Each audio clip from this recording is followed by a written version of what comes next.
Avant toute chose, les prévisions météo ce matin et un temps très instable aujourd'hui. Alternance de nuages menaçants avec de nombreuses averses tout au long de la journée. Peut-être parfois quelques rares éclaircies de soleil.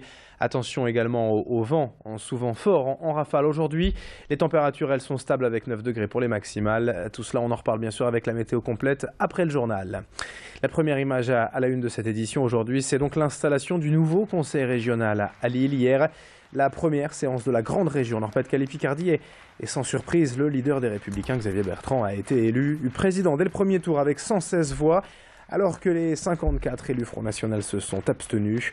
Dans son discours d'intronisation, Xavier Bertrand a d'abord évoqué l'emploi, son principal thème de campagne et la priorité aujourd'hui de son mandat. Dès la fin janvier, une nouvelle séance est programmée pour voter le financement d'aides sociales, par exemple la multiplication par 3 des primes aux entreprises embauchant un apprenti, ou encore un plan d'urgence à destination des éleveurs et producteurs de lait de la région. L'un de ses objectifs affichés est également de réaliser 300 millions d'euros d'économies publiques au cours du mandat. Idil Gunaï et Céline Huré étaient présents hier pour cette première séance. On l'écoute, le président du Nord-Pas-de-Calais-Picardie, Xavier Bertrand, lors de son discours à la tribune du Conseil régional. Notre responsabilité est immense. Et à l'heure où je veux saluer mes prédécesseurs, Daniel Percheron et Claude Géverck, je veux dire que j'ai compris que le moment n'est pas aux bassesses de la politique politicienne, mais au rassemblement. Au rassemblement pour réussir notre grand dessein régional. Certains esprits chagrins ne manqueront pas de s'exprimer en se demandant encore qu'en est-il de ce grand dessein? Redonner du travail à ceux qui en cherchent, rassurer ceux qui en ont un, aider à l'épanouissement de notre population. Ayons confiance en nous. Ayons confiance en nous pour que demain, d'ici, nous puissions une fois encore étonner la France. Alors pour la première fois de l'histoire du Nord-Pas-de-Calais et Picardie, le Parti socialiste est donc absent de l'Assemblée régionale. C'est le Front National qui sera la seule force d'opposition durant 6 ans. Le FN mené par Philippe Aymerich, élu à Dunkerque, et non Marine Le Pen qui préfère ainsi se consacrer à la campagne présidentielle. Elle l'a exprimé hier au micro de nos journalistes. Il a toujours été envisagé avec Philippe Aymerich qu'il serait le président du groupe. Je l'ai été pendant 5 ans, après tout chacun son tour. C'est un très gros groupe que nous avons, 54 élus.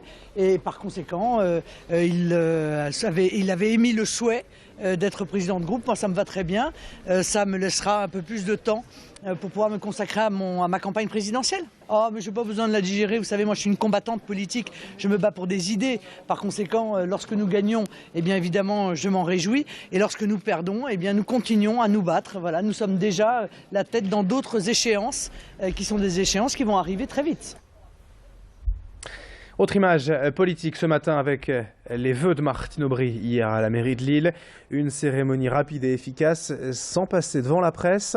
Un discours pour souhaiter le meilleur aux Lillois. Une centaine de personnes sont venues écouter hier la maire de Lille. Plusieurs fidèles étaient également présents, comme le ministre Patrick Caner ou encore le candidat socialiste malheureux au régional, Pierre de Saint-Ignon. Martine Aubry, qui selon Europe 1 veut aujourd'hui rassembler à gauche pour contrer le projet de déchéance de nationalité voulu par Manuel Valls et François Hollande. L'actualité à la une, ce mardi, c'était également la reprise du trafic ce matin sur la ligne 2 du métro. Depuis hier midi et jusqu'à tard cette nuit, aucun métro n'a circulé entre les stations Lille-Europe et Jean Jaurès. À Villeneuve-d'Ascq, en cause un pneu crevé sur une rame à la station Montsart selon Transpol. Un remorquage de la rame impossible jusqu'aux ateliers. Il a donc fallu changer le pneu sur place dans le tunnel. Une opération sans doute compliquée qui a occupé les services techniques jusque tard hier soir. Des bus relais ont été mis en place toute la journée et ce matin, le trafic a repris normalement. Dans le reste de cette édition, 7h34 en direct sur Grand Lille TV, puisqu'en ce début d'année, c'est pour beaucoup l'heure des bonnes résolutions. Arrêter de fumer est l'une des volontés qui revient très souvent à l'heure de démarrer l'année sur de bonnes bases. Nous sommes donc allés hier à la rencontre d'une tabacologue pour essayer de comprendre comment se passer de la cigarette.